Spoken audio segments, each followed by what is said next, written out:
Ooh, welcome to Big Brother Basics, where we break down the basics of Big Brother 17.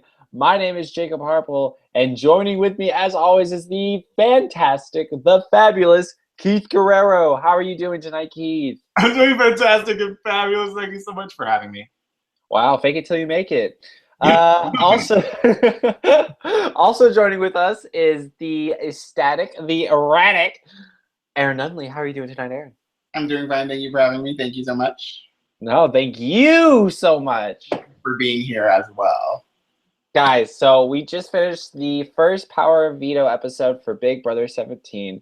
So much has gone on, so many confrontations. I feel like the number of fights or like weird moments that we had just in this episode is more than we got last season. Is that fair to say? I don't know. I think I'm just loving the hot mess of this cast right now. Yeah, How do you guys feel about it? I'm just, after week 4, when they get rid of all those hot messes, it's going to be a little bit more rough with the Beckys and the Megs and the Shellys running around. I weep for the house without Jace and Audrey in it. I truly do. I weep. I think it'd be okay without Jace. I agree. Well, I guess we'll find out in a couple of days. So let's get to it. Lots of alliance talk today. On Sunday, we were kind of wondering whether or not there was going to be a huge alliance, and we kind of got hints to it here and there, but tonight was really the first time that we saw something huge come together. So I want to talk about the alliance that James kind of proposed. I like to call it the celebrity lookalike alliance because the first thing he's talking about is, oh, I like Meg because she looks like Taylor Swift.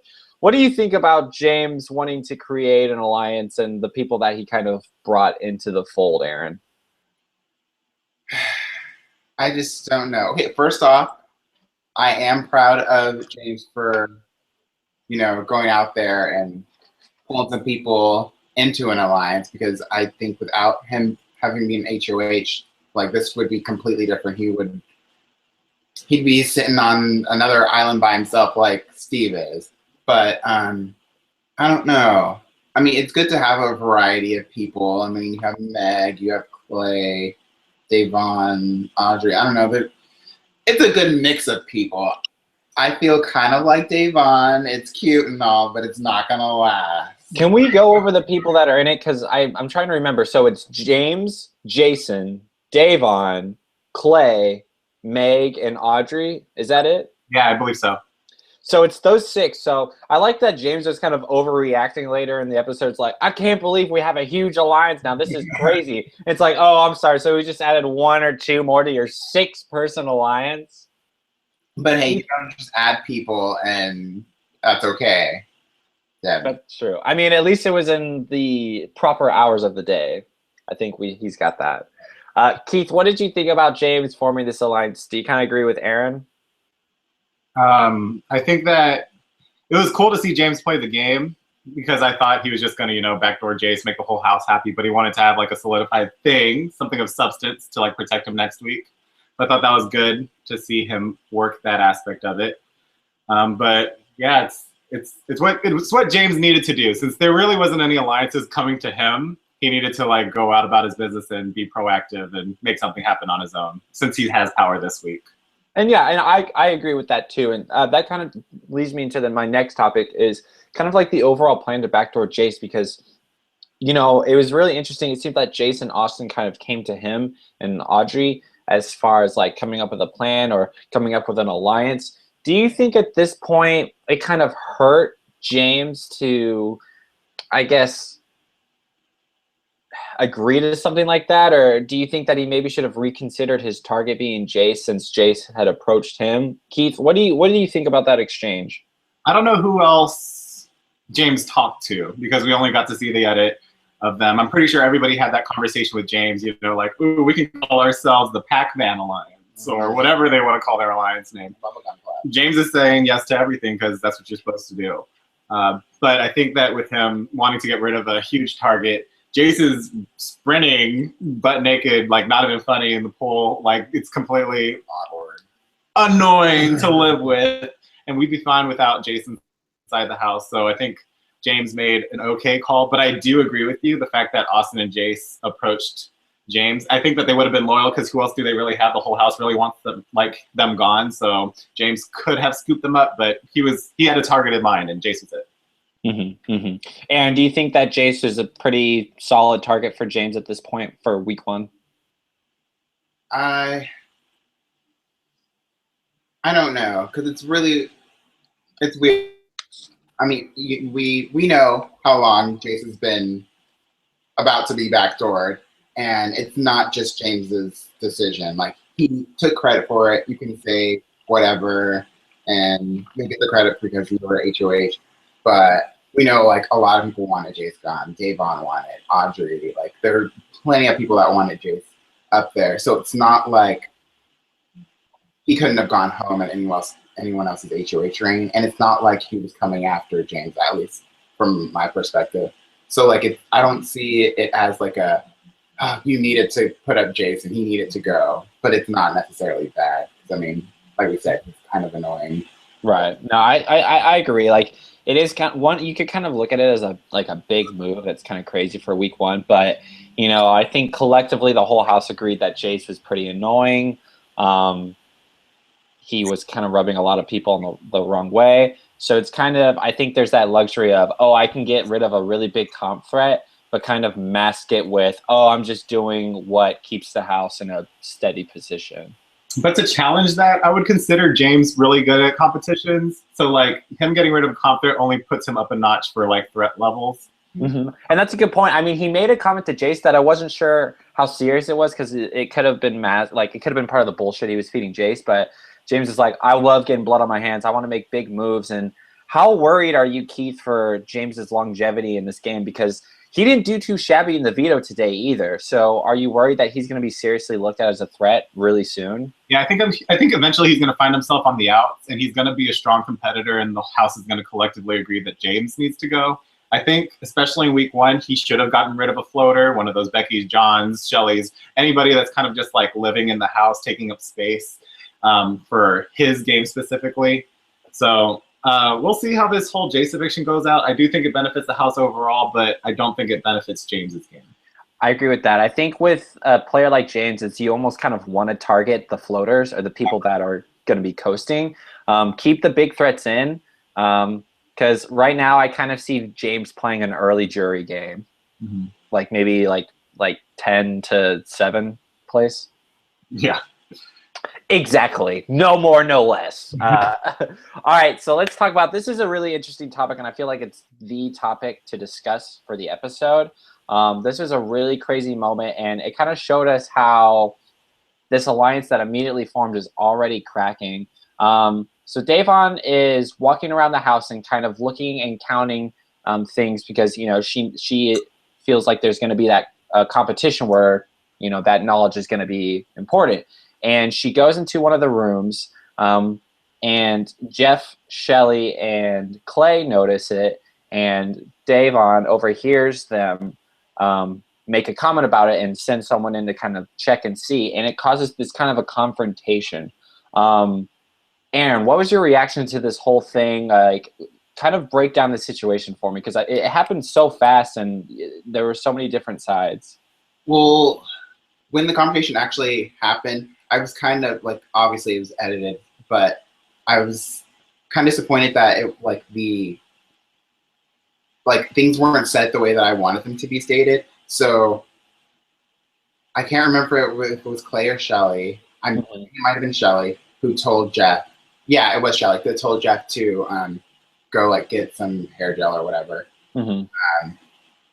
And then when she went upstairs and Jeff confronted her, they didn't state it was Shelly, even though Davon knew it was Shelly. Like, she just didn't want, I guess she didn't want to say the name or whatever, or like I said, I don't know if they just edited it out, but she knew who said it because she heard the voice.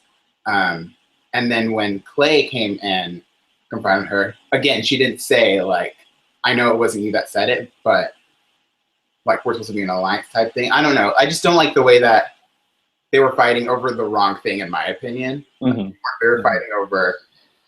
I think there's a bigger issue that kind of got swept under the rug. Do you feel like but let's start from the beginning of the conversation, because I feel like there's 3 different chapters for this argument.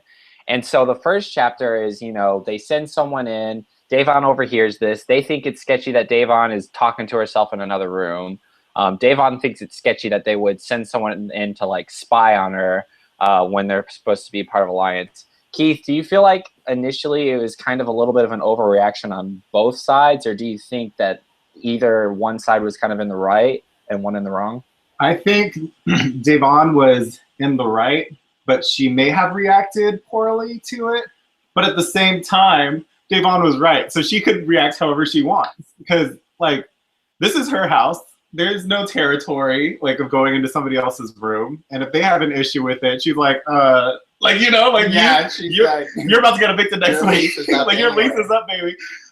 So I thought it was interesting that people had an issue with someone like Devon going into a room by themselves. I wonder if that would have been the case for any other person inside the house, if there would have been any sort of issue, or if it would have escalated to this moment. Like if Steve or John went into that room by themselves, somebody else that didn't live there, I wonder what that would have been like. So it was just Devon. She could have felt targeted, and her feelings were hurt. I mean, that's what the bottom line. And then also with Clay coming into that room with that mean mug, like completely changed veneer. Like, where's that Texas Southern gentleman hospitality now, Clay? We see right through you. You're fake. It was like furrowed eyebrows and everything. Yeah, he like walks in. He's like, "Can someone tell me where the hair gel is?" Oh, by the way, yeah. I don't know. I think it was a really weird situation. I think that Shelley had no reason to make the comment that she made, the comment that made Devon kind of pissed. Like, they could have just straight up asked her like what she was doing. I don't think there was a reason for them to make it as sketchy as it was, because then it was just kind of like really, really awkward and uncomfortable. I can understand Devon's frustration. I wish she didn't vocalize her frustration as much. If I were her, I would have just been like, okay, I'm going to take what I just found out, I'm going to keep it, and I'm going to seal it away for later. Instead, she made it very apparent that she was upset, and I felt like it caused a really big wedge between her and those group of people, which whether or not she was in the right or in the wrong, it's like you want people to always feel like you're okay with them. And that's what I was really frustrated with, because I thought that Devon was getting really upset about this, and she was letting it show too much. Aaron, how do you feel about Devon in this situation? Pretty much what I said earlier. I mean, I am on her side, right or die, but I do agree. I wish she didn't vocalize her frustration as much. Like, I was okay with her doing in front of Audrey, but yeah, in front of Jeff, in front of Clay, I was like, no, let's not, because they don't even deserve that. Like you said, their lease is up pretty, soon, so you don't need to give them that side of you. Let's talk about Audrey in this situation, because and I made this comment on Twitter, like, I felt like you have to consider the edit, because obviously they're not going to show us the entire conversation, but the edit would suggest that Audrey's intent was to patch things up between the two. But I feel like you guys kind of feel differently about those intentions. Keith, how did you feel about Audrey in this whole situation? They have to show what's going to be the demise of that relationship. And they decided to show that it was Audrey bringing in Clay. And so Devon's upset that Audrey's trying to undermine her emotions by bringing in Clay and just squashing the situation, when Devon should be mad at Clay because Clay was on the wrong. Wow, that actually linked together pretty well. That was good. That was really all right. Next topic. No, I'm just kidding. Like, but yeah, so I guess the issue is way more convoluted than that. But all that America needs to know is that there's going to be a rift happening, and you'll see it very soon. Tomorrow's episode, for sure, you'll see what happens. And it's unfortunate, because if that truly was like the only intention that Audrey had was to mend the fences, then like Devon shouldn't be upset. But of course, we know Audrey's crazy, and she's doing way more than just that. Right. And I think that's a really good point. Obviously the show doesn't have enough time to show us really exactly what's going on in the gravity of each conversation. So they kind of give us like, all right, here's point 1 and 2. Like, here's this goes to that, and that's all. They kind of get rid of the journey. So I don't know, Aaron, what'd you think about that? I mean, Keith said that pretty nicely. I don't know. I just think it was because we've seen so far that Davon's really perceptive.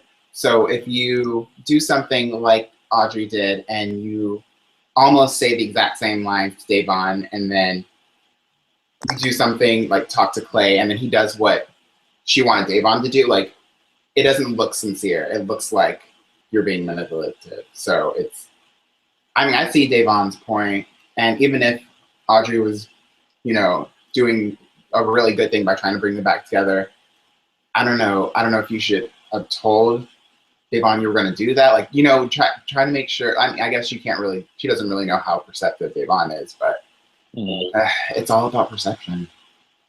How long do we see these group of people actually sticking together, Keith? The gay glue, as we call it, it needs to be a little bit tighter. A little bit tighter. Wow, word choice. The work. That's what he said. All right. Yeah, we'll definitely see. Speaking of words, let's go ahead and go into the veto competition. Oh, you like that? Stay basic. Transition. So it's an actual fan favorite. I feel like this is a competition that we have seen multiple times. It's basically find the letters in the goop and try and spell the longest word possible. Aaron, were you surprised that we had all legitimate words this season? Well, first off, I just want to correct. He's already laughing at me, but I just want to correct you. It's not spell the longest word. It's have the most points with your word. They changed it. There's a twist. There was a little twist. There was a little twist. Each tile had a certain number associated with it. So whoever had the most points, you could have the longest word, but not the most points. All right, whatever. Move on. Well, yes, I did tweet because I was like, "Yes, good for y'all. Y'all all spell the word correctly, even if some of them were short zones." Yeah. But good for them. They might be hot messes, but damn it, they've got education, and that's what's important. I also think it was really funny how the two previous HOHs and the Battle Block competitors all were in the veto. Like, we're not going to let anyone else in this house compete in anything. It's going to be us all season.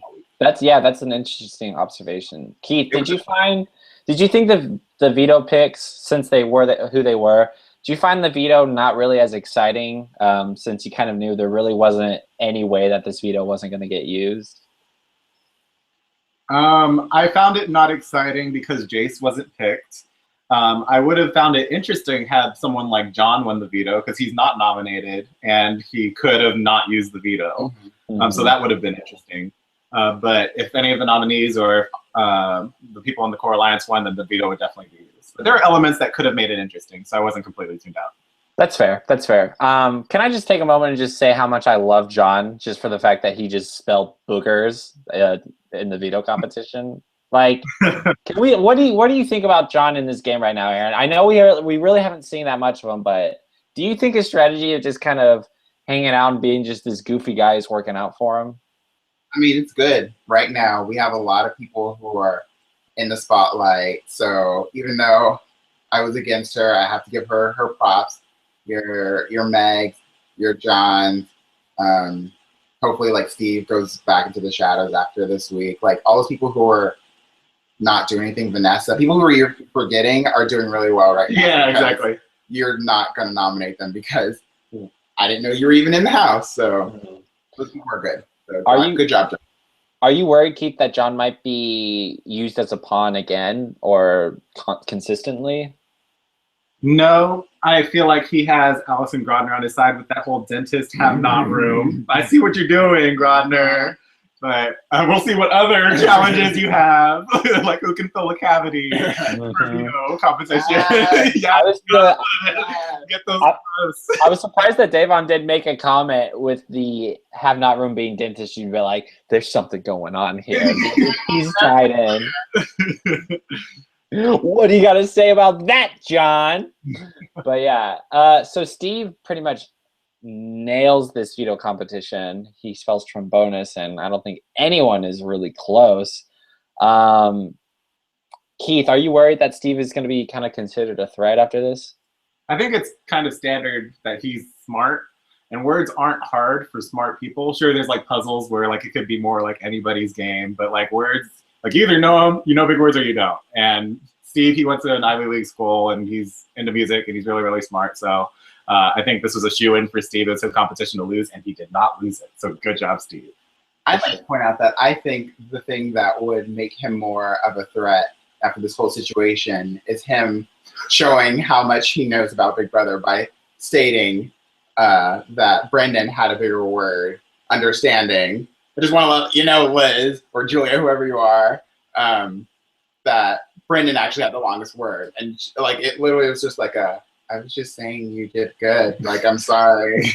He's like, okay, I don't really know. All right, that's cool. Good job. My butt's out of this world. I'm gonna dance in my bikini. All right, so let's get to the alliance meeting in the middle of the night. So I guess let's try and figure out where this all began, because they made it sound like she wanted to get everyone on the same page, but were people not on the same page? Like, do you think there was an actual concern that Jace wasn't still going to be backdoored and they wouldn't have to vote? Keith, where did this whole thing begin? So right now it's about 4 a.m. and we saw that alliance crumble and fall last season. So let's make it happen again this season at 4 a.m. And in Audrey's mind, bless her, she's like, well, everybody's asleep now, so I can rally in the troops and make this alliance happen. So she goes to people who are sleeping with other people and breaks them up and brings them up one by one. There's Clay and Shelly, she only brings up Clay. There's Jeff and Meg, she only brings up Jeff. And she's completely obvious, saying that it's about strategy. Like, it's something very, very important and I only need you. Don't you dare come with me, the other person that's sitting next to me. But like, damn. Those social cues I live for, because it's so bad. It's so bad. It's so good to see. My favorite part is when she's grabbing Jeff and she's like, if you don't want to go on the block, then you'll follow me. Like, are you kidding me right now? I think a little bit above that one, because that one was good, was Jeff saying, absolutely not. Like I don't be taking me in there. Like, he knows what's going down. He doesn't want to be caught in that tornado that is Audrey. Yeah, it was completely, it's weird, and like you can tell that no one wants to do it. Even James, the HOH, is like, man, I'm HOH, like, do we really have to do this, Audrey? And it's just like so incredibly awkward. It's I think it's hilarious. There's like this shot where you have everyone that was round together like sitting on that couch, and then you have Audrey like on the other side like by herself. And I thought that was an actually really interesting shot to show, because it's literally just like she's just on her own island right now, and you have all these people clumped together just being like, who the hell is this girl? Starving and scared. Yeah, they're like, I just want to go home, Julie. Audrey was like, oh, now that we're all on the same page, we can move forward together. I just want to go to bed. And they're like, so wait, the plan hasn't changed, right? Or so how unnecessary do you think this was, Keith? Do you think that it's like, do you think that Audrey has the right intentions, but she's just doing it wrong? No, she doesn't have the right intentions. She is doing it wrong. There is no need to do that. Especially if you're safe. You're safe week 1. You don't need to make these like 19, like how many 8-person alliances do you need to have in this game to make yourself feel safe? And there is a power in numbers like philosophy, but in Big Brother, that shit can hit the fan as soon as you get caught and you're like the center of all of them. And that's what Audrey, unfortunately, is like going to find herself very, very soon. So like she's messing up, and she's messing up bad. Do you think it's going to be, do you think this is legitimately just like a Devin situation? Do you think that in like No, I think Devin played his cards better than Audrey. Devin, wow, that's saying something. Well, it's not, I'm being honest. Like, people didn't know about the bomb squad until Devin blew it up because he was pissed off at his own alliance members. It was kept secret, and he brought in 2 people on his own accord, but they kept it under the rug when he did that. Whereas Audrey, she's bringing up people and breaking people up from sleeping together, and she's being completely obvious with her cards and her emotions, and she's doing it consistently. There was that shot today of what we saw on the TV show, but she's also doing it to every other person that's inside the house. If you're breathing, she's going to align with you. She's going to talk strategy with you. She's going to talk shit about you behind your back. So, good Lord, Audrey, learn how to just like control yourself with these strategy talks. Make your strategy talks mean something, because once you like oversell yourself, then your like strategy game means absolutely nothing. Yeah, and I think that's her biggest weakness. And like, what's the deal with Audrey here? Like, what do you think is the biggest thing holding her back, and what do you think is going to be her biggest downfall? I don't even know who she is. I don't know.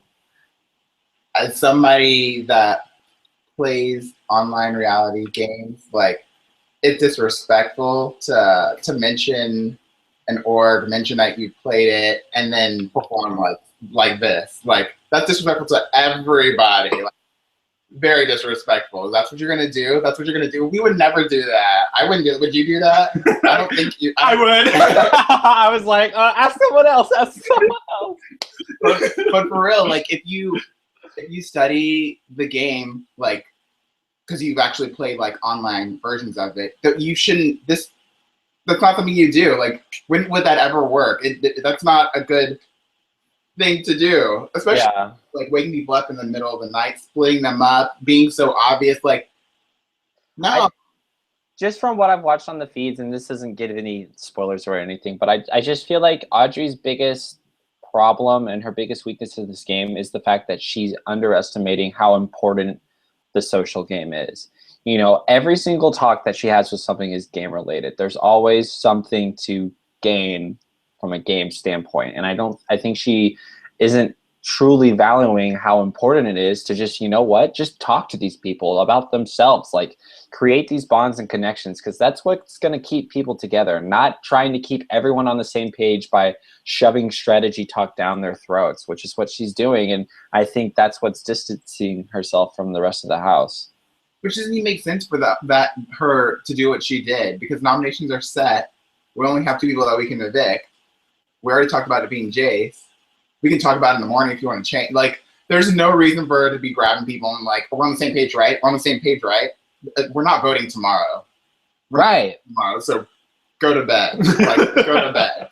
Yeah, it's like you're forcing these people with each other so much that it's only going to cause more tension. Yeah. So the veto gets used. Steve uses it on himself, obviously, and James nominates Jace as the replacement. Keith, on a scale of 1 to Shell, how screwed do you think Jace is? Shell down. He doesn't have a chance in Shell. Let's keep going. Stay basic. And we stop recording. And we're done. Okay, bye. We just got off the air. Jace has no chance at surviving. I think Jackie's doing a good job of, like, you know, being the friendly Brittany pawn that we came to love Brittany for last season, where, you know, maybe Audrey could take some notes from Jackie, because Jackie is simply talking to people, getting to know them. There really is no game discussion because her ass is on the line. Audrey needs to act like her ass is on the line, because it is. Just talk to people, don't talk game. You become off less threatening, and that's when you can last in the house a little bit longer.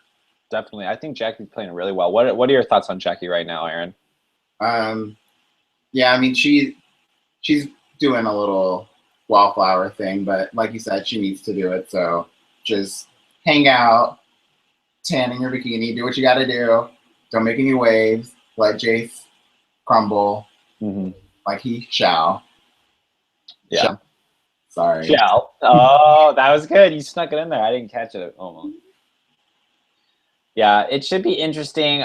So tomorrow night is the first eviction of the season. I'm really looking forward to it. Knowing what I know, you definitely do not want to miss tomorrow night's episode. So make sure that you catch it tomorrow night at 8 o'clock Eastern. That is not true. It's 8 o'clock Central. Very basic. Also, make sure that you hop on Twitter during the episode and hang out and tweet us while we tweet. You can follow us at Jacob Harple, at Most Humble, and at Most Sarcastic. And before we go, it looks like we've got some viewer questions, and I bet I can guess who they're from. From at PandaBear_Kier, we have hashtag Shelltown. Can't they be more original? What do you think of this alliance name? I'll turn to you. What do you think about this alliance name, Aaron? I just don't know what it means. It's kind of like Cloud Town. Like Wait, Cloud Town. Oh yeah, we didn't even talk about the name. I don't know what that means either. You know what? Let's move to the next question because I read the wrong one. Yeah, I was like, didn't we answer this question? There are some terrible alliance names this season. Shelltown, Cloudtown, it all comes from the same source. If you three were cast on the same season of Big Brother, what would you call your alliance? And you can't use Big Brother basics. Oh wow, because that's what I would have used. Aaron, what do you think? I'm Davon in the situation, and I'm really bad with names, so you guys work it out. I don't want to name the alliance because then if things go wrong, you're gonna say, "Well, Jacob named the alliance," and then I'm gonna get thrown under the bus. They're gonna think I'm the one that orchestrated it. And I'll call it Keith and his bitches. What about Jacob and the Pussycats? Sure. Basic bitches. Put that on CBS. Hashtag that, Julie. Some t-shirts. Any more questions? That's all. All right. So make sure you like us on Facebook at Big Brother Basic. Subscribe to our YouTube channel under the same name. And more importantly, stay basic. Sick. Bye. Thank you for watching.